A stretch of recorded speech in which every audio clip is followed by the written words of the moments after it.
We are looking at two example problems from the textbook Basic Engineering Circuit Analysis.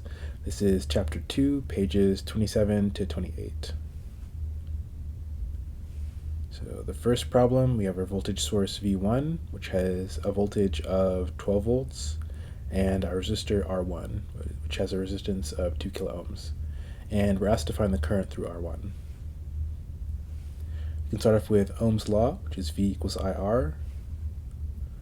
Rearranging that to get current, we have I equals V over R, and we put in our values of 12 volts and 2 kilo ohms, which gives us a final value of 6 milliamps for our current.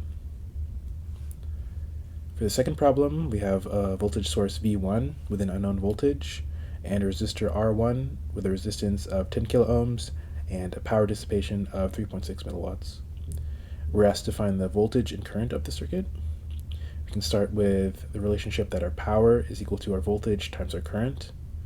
We don't know the current, so we can replace it with V over R from Ohm's law. Rearranging our relationship, we get our power being equal to our voltage squared divided by our resistance. Solving for voltage, we get voltage being equal to the square root of our power times our resistance. And plugging in our values, we get a voltage of 6 volts. We're also asked to find the current of our circuit.